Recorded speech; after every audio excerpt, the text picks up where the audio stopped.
What is Where's Mark at? He disappeared on me. Mark Barenaked Willie is hiding somewhere in the winds. Welcome, everybody. We're going to have a great show for you today.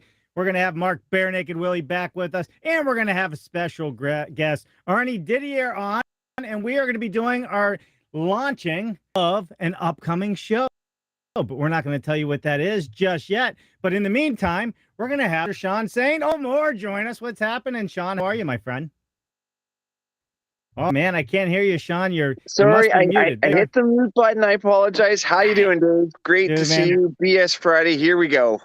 Well, I love it. We're gonna rock and roll here. Hey, man, that is probably the most awesome studio that I've ever seen built. I hope my son wakes up one day and says, "Dad, I want to build you a studio, but I want to build it to Passive House standards." Awesome job, man. Hey, it's a fun project got behind me, and it's great because the guys are just doing the roof. I'm just trying to showcase the roof there, the details, because in the roof we've got some of these products. Sorry, I'm doing a bad job navigating this morning, but wait, you got rock wool? No, this is something even more special. It is part of the mass timber products that are out there in the world, and I think this might be something that we might be talking about today. Ah, mass timber. What's going on with mass timber? I don't even. What are you talking about?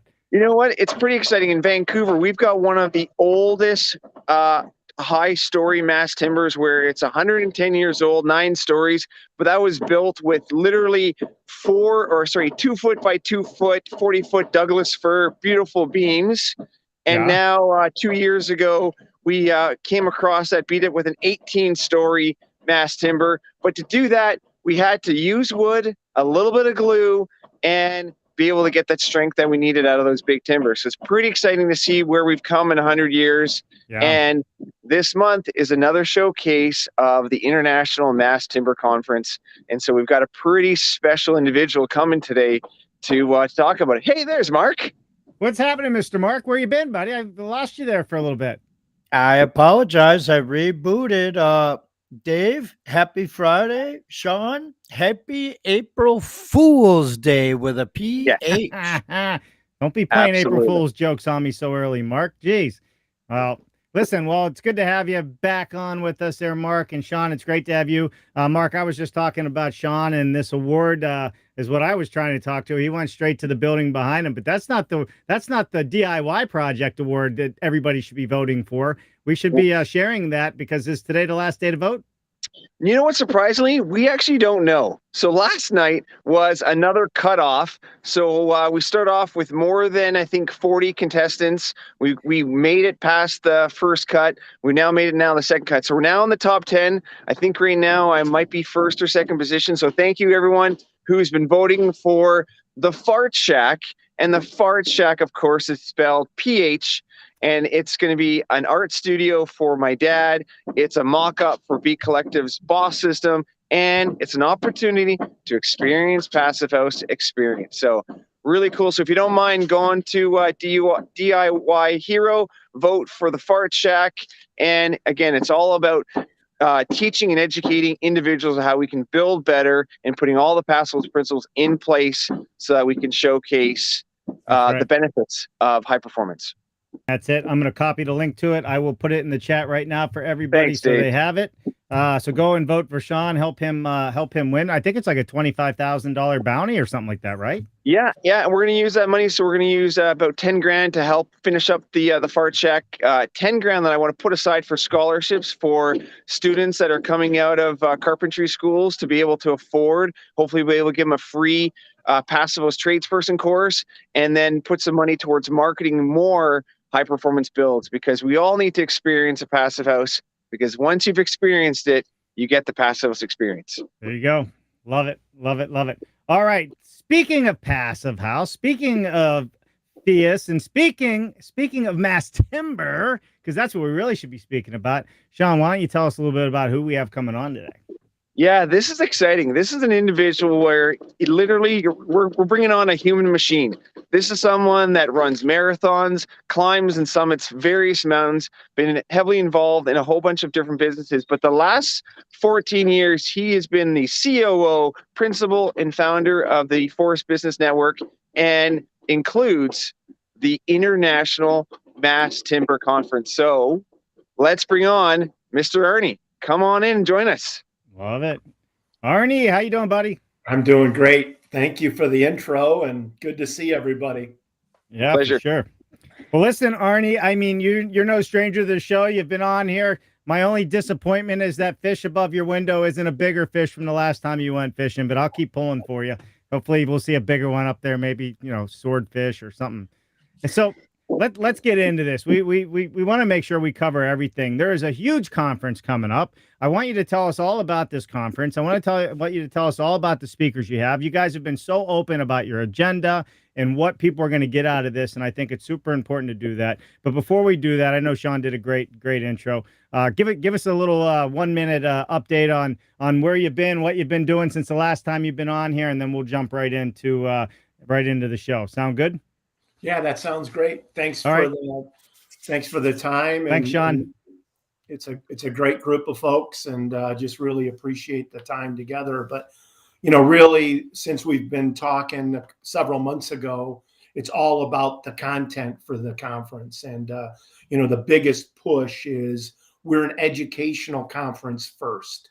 So an example of that is we bring in students, we give them a really, really reduced rate, but we've got 34 poster sessions of ideas that students from around the world have brought together, and they're going to present in a separate part of the space in the exhibit hall. In the downturn, we reserved an additional 60,000 square foot of conference space, which everybody thought we were crazy to do, but we filled that up. But we're excited about 60 plus presentations, education, everything from the forest all the way to these great buildings. So just it's shaping up to be a great conference, but appreciate you guys asking and having us together. For sure, for sure. Well, we're so grateful that you're back on the show with us. Mark, what has you so excited about this conference? Well, first of all, like Arnie and the team, what they did is they came and brought this forward out of necessity, right? They're already leaders in the industry that a lot of us know and look up to over time. But when a conference comes from the people that live and breathe, right, the and bring those fruits to the rest of us, that's when it makes an impact. So there's certainly a lot of media and advertising based companies around the globe that come into a sector and they put on conferences, and boy, if they don't do their darndest. But if you ask Arnie any question, my guess is not only does he have the answer, but when he doesn't, he'll tell you who does, and he'll connect you to those people because he has those years of relationships of understanding what to listen for and what to connect forward. And so when you think about that added 60,000 square feet that's been added this year, that's because they saw the need to bring forth these group of people and connect them with their attendees. And Arnie, that's the part I feel it in my heart and I have goosebumps on my arm because it's real and it's part of the industry that I love so much. Thank you. Well, thank you. Yeah, it's unique. We never thought we'd become a media company. I mean, I'm a forester and a wood scientist and have been in the business for 36 years. Everybody knows kind of my partner, Craig Rawlings. He brings 50 years of the industry experience. His family business, they're building multiple sawmills right now. So wood is in our blood. Our other partner, Tom Waddell, is just absolutely brilliant when it comes to IT and marketing and putting on. And so we've developed that, but we're a small team. We're 6 people total, and we're not event managers, but we've become that way. But what's interesting when we see it, and we just were talking to the convention center, and this is going to sound a little bragging, but I don't mean it that way. You're seeing multiple conferences before COVID consolidating and numbers going down, 10, 20, 30%. And we're kind of growing at 30%. In 16, we had 500, then 800, then 1,200, then 1,600. We'll have around 2,000 people, we think, this year, 35 countries or so. But the neat thing is, it's so many different folks coming to the table. I mentioned the poster sessions. We got 34 poster sessions from universities around the world, right? That's cool stuff. It's new, breaking edge. Everybody's looking for talent. It's a way for the young folks to get exposed. We're hosting some events that are private just for young architects, engineers to meet with some of these, keynote folks individually in groups of 10, 12. We think that's important. But it's about the people. You guys are, Dave's a people person. Mark, you're a people person. Our industry is around people. So the conference is specifically designed to augment the networking. Everything we've done is all around how do you get to meet the right people to learn and put together a project that is around wood in a sense. We're wood people. It's mass timber, which is a big bucket, but we're wood industry people. For sure. So, just for everybody joining us, if you're just joining in now, because I see a lot no more people have jumped on, we have Arnie Didier on. We are talking about the Mass Timber Conference, right, which attracts professionals from across the forest manufacturing, design, development, and construction industries. The International Mass Timber Conference is the largest gathering of mass timber experts in the world on the entire industry supply chain. It's a big deal. We are live on LinkedIn, YouTube, Facebook, Twitch, and Twitter. So, Arnie, make sure you get your tweets on. Might help you catch a bigger bass. Who knows? But listen, we appreciate everybody joining us. If you are not following Arnie and you have not signed up for the Mass Timber Conference, well, guess what? There's still time to do that. So, Arnie will be more than happy to help you get signed up today. All right, Mark, let's keep going here. I want to bring light. There's always an array of nuggets when Arnie brings this forward. So we're gonna recap them as we keep going. That poster conference and the small sessions with the students. So this is forward thinking because it's allowing people to think about their futures, apply their current thoughts. But the best part I like is you broke it out into small groups as well. And now that's an opportunity for the mentors to bring their, let's say, helping hand, right? And pat on the backs, thumbs up, whatever expression you use, high fives to that other generation to let them know that there's torches for them to carry when they're ready for it. And that is preparing that next level. We often don't see that until it's too late. And I think fostering next generation is a tradition in this industry. And it's exemplary. I mean, shoot, you talked about your partners and the work they do. All that is because they want everyone else to receive the experience they have and to have more opportunities than they had. We think so. One of the things that is interesting. So I mentioned Craig Rawlings, my business partner. He's kind of the quote unquote, the new term, probably the biggest influencer in the world in wood products. And he wouldn't mind me saying he's 71 years old, but he is into technology beyond belief. Every latest thing he's checking out.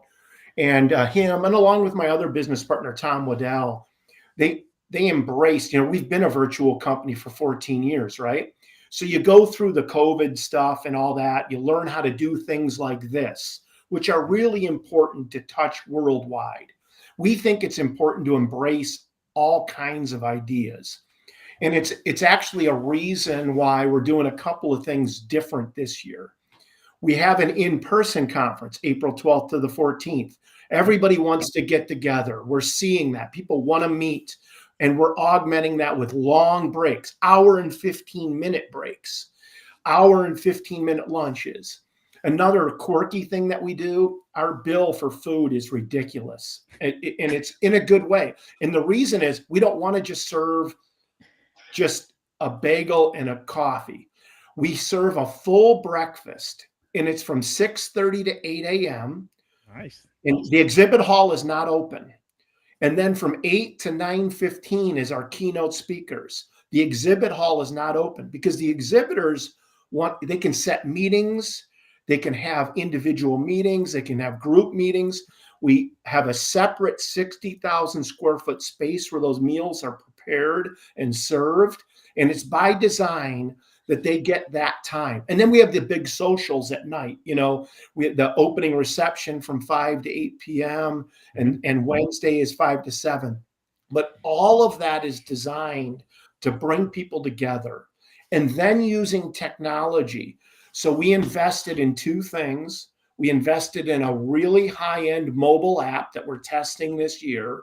It's through Cvent, which is the back company, the back IT company. And then we're also doing what we're calling a virtual continuation event May 12th. What does that matter for? What it matters for is, especially we talked about the young people, but us too. How do you connect if you got a limited time? So essentially we open it the 12th of April, but it doesn't close till 30 days after the virtual conference. Very expensive to invest in that technology, but it allows these people to connect together. It's not perfect, but you also have the chance to meet and greet in person and then do the follow-ups. Through the technology. Dave was just at the IBS show, so I'm going to embarrass you for a second, Dave. I like being embarrassed, Mark. Arnie, we spoke after, during and after the show. Dave was losing his voice during the show. But what most people don't know is he went down 2 belt sizes during the show. I did. So that morning breakfast is so important because the camaraderie that everyone experiences at these shows, and that's why I'm using Dave as an example. You have a meeting at 11 o'clock at booth 709, right? So you start heading over there at 10:45, and then you bump into Charles, right? And then you bump into Mary, and then you bump into Jennifer, and then your 11 o'clock meeting is different. So that 6:30 time frame with the exhibit hall closed, I encourage everyone to be there at 6:30 and to sit at those tables, because this is like a wedding reception. You'd be surprised how fast it goes. Those meals, that the fact that you put that time in there is important. And then skipping through the day real quick, that 5 to 8 time of camaraderie, deals are made. And I mean that in terms of relationships, right? There's a shaking of a hand. It's saying, I hear what you're experiencing. I hear that in your market, you don't have this. Let me introduce you to Gary and Mary, right? They know how to fix your problem. And guess what? Gary, I've known for 35 years, and I know he'll take care of you, right? So that is the point of this extra time. And for other media people watching Arnie and Dave here, these are wonderful tips. People are committed to early mornings. All of us in the industry are up. Dave jogs at 5:45. So all of us are already up. And then at the end of the night, people are going to want to do dinners. They're going to go out. But take your notes and do your work, because that is the possible time to have the greatest impact on the rest of your year. Yeah. And I'm gonna add to this a little bit, Mark, because IBS is a good example of a big show, kind of like what you guys have coming up, Arnie, with your show. People are super busy. Even for myself, right? We've been cooped up, we've been online, got to that show. We couldn't go 10 feet that's what Mark was saying, without meeting people. So as you plan your time at these shows, people are really interested in connecting personally again. So I think compared to last shows, you're going to have to spend a little bit more time planning your calendar with a little bit more buffer, because you're going to find yourself always playing catch up if you don't. It happened to me at IBS this year. I just was overwhelmed with the amount of people that, just kept coming up to us, which is a great thing. But I had a lot of other things scheduled. So I think if you're going to go to this show, just be prepared to get there early. If you really want to talk to somebody like Arnie or others that, have a big platform and have a lot of followings and all that, you got to get there early, or you're not going to have that opportunity. That would be my biggest piece of advice, especially if you want to connect, because people are there to do business. Arnie, you're going to be so surprised. I'm telling you, you're going to be so surprised that there is going to be money changing hands at the booths of people that want to do business. That's what it's been like in the last few shows that we've been at. Well, it's good to hear you say that. And ours is a selling show. I mean, we get a 99% return rate of exhibitors because they sell stuff. Right. And, we designed it differently this year to expand that by 30,000 square feet. Most conferences are actually going down by quite a bit, so we're going to have 130 plus exhibitors this year. And they're very interactive. You're going to see that. But the idea behind that is just what you said, is you do have to plan your time out. We have big gaps. We have big breaks. And that is by design. It's all about education and then having a conversation. And I noticed the one question in chat about sustainable forestry. It's a question that gets asked all the time. I'm a forester by trade. It's a great question to bring out. So we do a couple of things. We have the big keynote in the morning. And then on Wednesday and Thursday from 3:30 to 5, we do what's called a fireside chat. That is some really, really high level folks that we were doing a Wednesday for the first time ever. But when you get the chance to look at the agenda, it's all about forestry. Why is it about forestry? Because we get engineers and architects, development folks, money people ask all the time about that question. So we've brought a very diverse panel of experts specifically to the table to talk about that for an hour and a half. And then you go right to a social and you have a chance to kind of, hey, this is bullshit or this isn't or whatever. And you get a chance to have that conversation. So it's a big part of it. And then on Thursdays, it's going to seem strange because we have a really eclectic group. We have a person from France. Why is she on? The reason is she's a very vital, important part of the France Olympics. And in France, 50% of the future buildings have to be built in wood. In specific, they're building them for the Olympics. That's why she's there to talk about that. And is there potential project for people? But then you get a stretch. I'm from Missoula, Montana. We have the president of the University of Montana speaking. Why is he speaking? Well, one, he's very unique president of a very liberal university. He's graduated #1 in West Point. He did multiple tours as a Special Forces Green Beret. Then he went to General Electric and ran multiple divisions for General Electric. And now he's running a university. And guess what? He's building a 7-story mass timber building on campus at University of Montana. There's a lot of orders to be had if you get the right connection. And so we're bringing him to the table.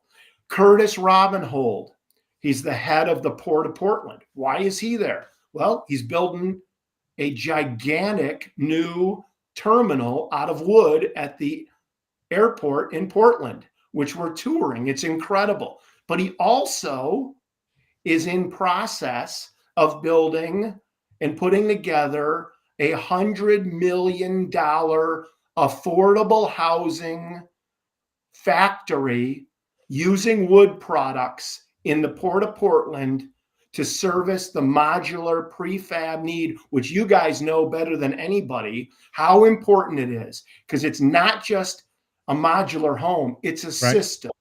So they're putting in tremendous resources to do that. And then we have another unique guest. Her name is Gwen. So why is Gwen there? One, she's brilliant. Two, she worked for Boeing for multiple years, 30 years. And now she and her grandfather was the first African-American logging company in the entire Northwest. It's a great story. They have a PBS special about it. But I bring that out because it's not just a lumber guy like me or Mark or Dave's expertise. It's all parts of the supply chain. And we gather together and share differences and share similarities and work together to get it done. Man. Wow. I tell you what, Dave, like that clip, I marked it, Arnie. It was about 4 minutes. We're going to take that clip and we're going to share it again and again. That was the best 4 minutes of BS Friday Live in 2 years. Well, honestly, the storytelling of those different people that they're coming forward and what they're moving, the guy that was from West Point that went on to GE and is now at a university, I feel like asking Dave to be my roommate and go to the university. Like, that would be our chance to get a degree. It is it's the type of institution we need. Um, and a circle back on the smaller front where you started, when people question the forestry industry and why you have those fireside chats, you you heard Arnie say in the beginning, his partner Craig has done this for 50 years. Most of the folks that you'll meet, they come from someone who brought them in the business because they needed a person, they needed help, and they showed them what they do. And then that person found another hole in the system and they did it. We rely on our skills to the next person. None of us survive it in the lumber market by not having forests. So that's why you have such great forests out there. It's because of the Forest Business Network and Woodworks and all these groups. It's because of them. None of them are profiteering. They're all making it possible for us to have churches, schools, homes, and crafts and furniture. Yeah. So Arnie, let's a hot topic. Let's talk about at the show the economics of what's happening in the lumber market. I'm sure that's going to be a big part of the topics and conversation that's happening. Tell us a little bit about what you have going on for that, because I think a lot of people are interested in understanding, how are the economics working in this, right? There's a sustainability side. There's better for the earth, better for the environment. But we all know that money is what, kind of drives a lot of people's decisions still right now. How do you see it shaping up? Because, I mean, there's mass timber factories being built everywhere. And my guess is as the quantity or the opportunity to purchase becomes more readily available, obviously the price points are going to be better as well. What's your thoughts? Well, it's a great question. So my background is in commodity lumber. That's what I spent 20 years at Georgia Pacific doing all the options, the hedging and all those kind of things. And so I have a little bit of familiarity with it, but I haven't played in that world in a long time. But there's going to be players. So an example, you guys know him, but Paul Janke from FEA is an expert at that. He is speaking specifically to that in one of the sessions. Mm-hmm. We have multiple, again, not sounding arrogant, but, the Weyerhaeusers, the Idaho Forest Groups, the West Frasers, the Canfors, the Sierra Pacifics, they all attend, and they're all part of the program, along with all the manufacturers of mass timber. It's certainly an element that's out there. It gets a lot of visibility. Your $20,000 extra in lumber for a home gets the visibility, and the new granite countertop that cost you $30,000 doesn't get the visibility. That being said, we get it, and there's been a movement in pricing. There's been a movement in pricing in a lot of things, but I think it's all about education and where you stand. But I guess the big thing that I see is the tech companies have stepped in, right? And they've said, hey, who would have ever thought that we would have tech companies saying, we like trees, we like lumber, we understand you got to cut trees down, but we want to know the sustainability. We want to know the carbon sequestration. So we have a lot of emphasis on that throughout the conference. And then in the 2022 report, you get a international mass timber report as part of we get given a hard copy and then a PDF copy. We have an entire section around carbon sequestration and environmental sustainability in the report up front. We have an entire session around modular up front. And we're doing that with ModX, the ModX team. But the whole idea behind that is education. You mentioned Woodworks, Mark. So Woodworks is a really interesting organization. They're our co-producers. They've been with us since the beginning, and they're doing something else. It was a great idea. Bill Parsons came up with this idea, Ricky McLean. On Tuesday, we have these sold out tours that go around Portland, and then we go down to Oregon State. It's a great day, but they sell out very quickly because you have a limited amount that you can bring to different locations. So they came up with an idea on Tuesday afternoon. So most people are there because they want to be there for the reception. Or if you're an exhibitor, you get to set up Monday and Tuesday. From 12:45 to like 5 on Tuesday afternoon, there's a nominal fee. I think it's $125. You can go to this 5-hour or 4-hour clinic, and there's 4 CE credits, which are real important, but it's around code, which has changed dramatically. It's around structural design. It's around what occupants are asking for. But back to your original question, Dave, it a lot of times comes down to what's the price per foot, right? Yep. We're actually having folks in different panels talk about real projects, what the costs were now, what the costs would be today, what's the premium that they can get from a building that people want to go into. But there's other big things. I noticed in the chat about the hemp. We're excited to have them at the conference. That's right. They reached out. We had a booth available, Johnny and them. We think it's important to look at different products, wood fiber insulation, on down the line. But it's really interesting to see if you let all of the diversity come to the table and have those conversations, it's really important. Yeah. So it flows into it. Well, it does. And we just, this was hemp month. So Diana, you'd be happy that we did some shows for hemp month. Obviously Diana Sunshine, she's no stranger of popping in every once in a while and believes in the sustainability side of things in a big, big way. But, I only have one issue with hemp, and there's not enough of it, and there's not enough structural hemp out there to really use it for building products yet, right? That still is being developed, and people are working on it. So I hear you loud and clear. It is a great product. It is fire, resistant and doesn't really burn. So there's some great aspects to it. So I agree with a lot of what Diana says in there. But again, it comes down to we got people living on the street. We need housing. There's not, nobody's really come up with a structural hemp product that I know of or had on the show other than flooring and plywood and some other things. You gonna say something, Mark? No, I'm nodding to both of you. So all these things that people are pushing for, we applaud it and keep pushing.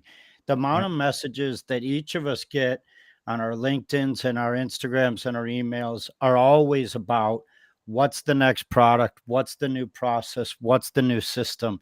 And hey, we salivate on it as well, but we also know the infrastructure that's needed, the testing and the certifying that's needed to get there, as well as if you break it down, let's just talk the subject of insulation, right? Wood fiber insulation is abundant factories all over Europe, and other insulation products are abundant in North America.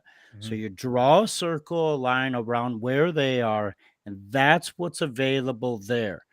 It will come over time. There's no snapping of fingers, right? Tesla comes to Texas, they slowly grow the infrastructure needed for that. It's the same thing. Right.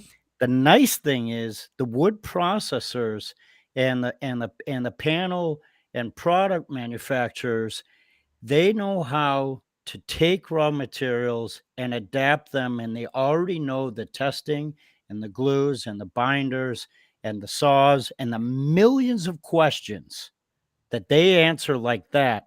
They already have it because they are used to knowing what they have and finding solutions. These are the best folks out there, and they're very tech-minded. I love it. I just love it. For sure.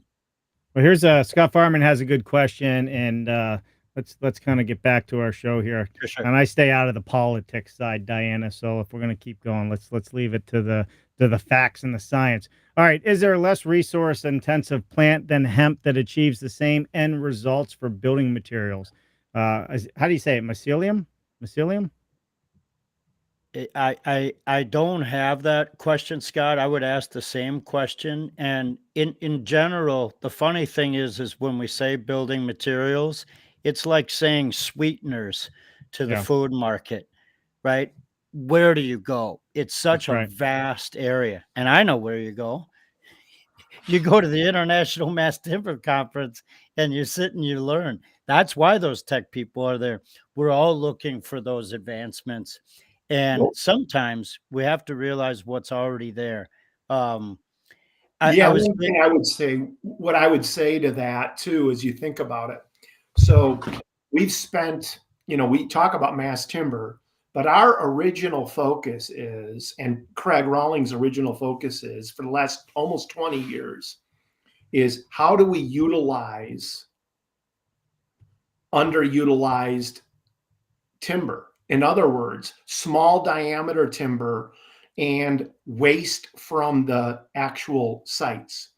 And what's become interesting is people are figuring out what to do with those products. One of those is CLT, right?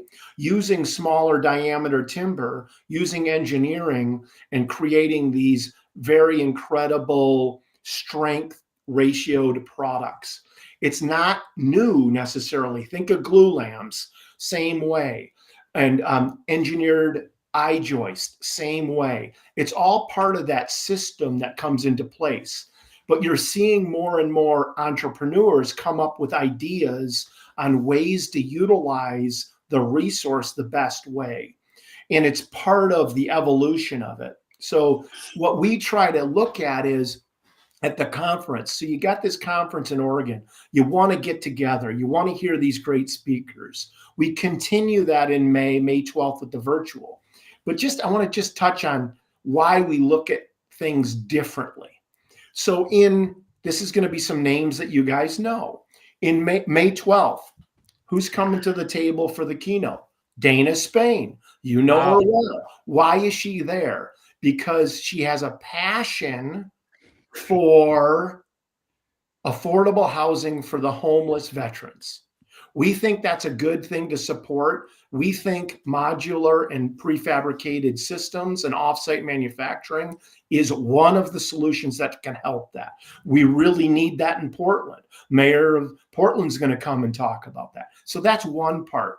But here's another one that's coming to the table. Elizabeth, who's the head of the World Green Building Conference in Africa. What are they doing in Africa right now? They've got multiple plantations. They've got resources available. So we're hosting them at the conference, the East African Initiative. How do we create opportunities in Africa to use engineered lumber, mass timber to build products and build, obviously projects around that? That's one part. But then another weird one is we have the head of innovation for Salesforce going to speak. Why would we have the head of innovation, Peter Coffey's his name, of innovation at Salesforce at a virtual event with Dana Spain and Elizabeth from Africa, who is expert at workforce development? They are.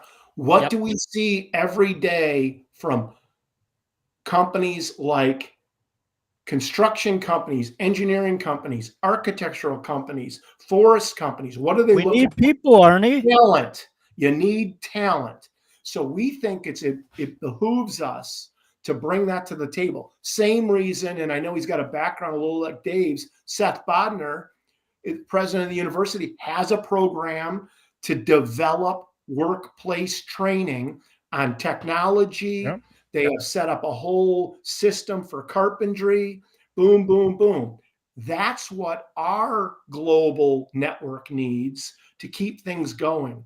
But it's always right to question, where is the wood coming from? Where is the sustainability? What's bullshit and what's not? That is totally fair game. And it in person helps that, because you can sit across from somebody. Yeah, for sure. For sure. I got excited earlier, Arnie, when you mentioned your past with Georgia Pacific. Because when I was younger, I didn't know if my dad worked for Owens Corning or Georgia Pacific or where, because you'd always get the T-shirts with the new product launch, right? Yeah. And Champion, all those companies back then. But what I've been able to see from my youth to today is the progress of all of those companies. So I remember seeing 3x14s of hem fir, right, that were 42 feet long. And then I remember seeing this amazing Glulam come in. And I was like, what? Right? And then the world of acronyms developed. It wasn't just plywood coming in and out. We had OSB, little tiny, you could call them, you could call them potato chips if you want, right? They're oriented strand board, and it goes from this big block down to this incredibly rigid sheet, and we're using it on sheathing and roofing and underlayment, right? Little chips. So all of this progress is truly incredible. So that came from knowing the materials that were coming in, the life cycle of that tree, and maximizing the production and maximizing the structure and the ability to make the most gorgeous, long-lasting buildings in the world, from light duty to heavy timber.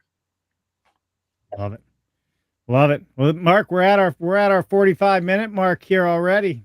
Mark, we're at our 45-minute mark. I like this. Well, you know what? With Arnie, it feels like a second. That's why I tried to speak as little as possible today. But if you look at the image, right, front and center, right, even if you don't understand construction, even if you don't understand forestry, That's right. you understand beauty, right?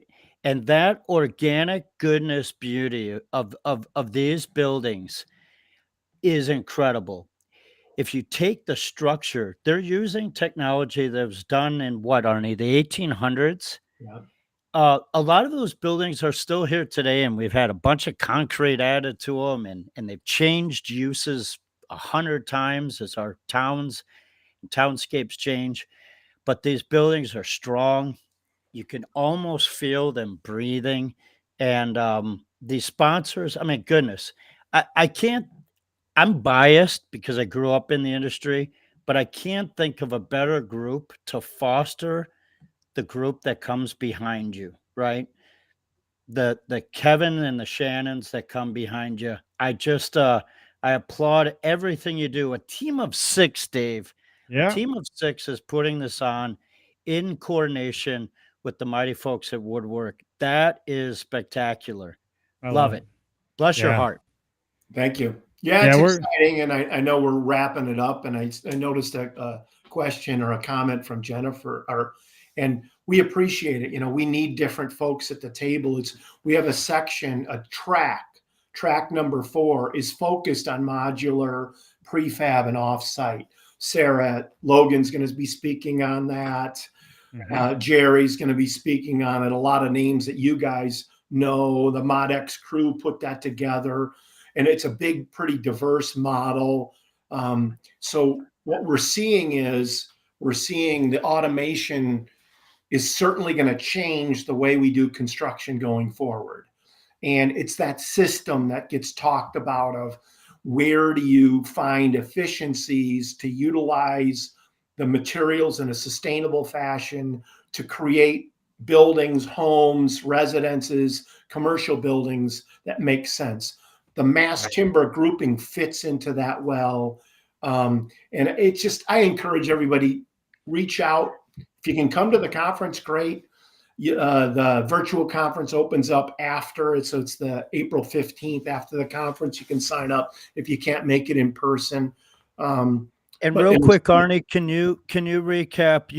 You besides the sponsors, the presenters, the attendees, the manufacturers, and the teams that put this on, and all applause to each of you. Can you bring forth that cherry on top of who the keynote speakers are?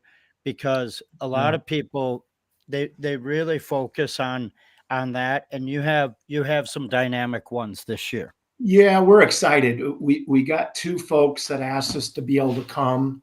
They don't do a lot of speaking, but on Wednesday is Shigeru Ban. He's from Japan. He's coming in. He's got a huge project. It's called Kentucky Owl that's ongoing in Kentucky. It's 3 mass timber pyramids that they're going to make whiskey in, Kentucky Owl whiskey.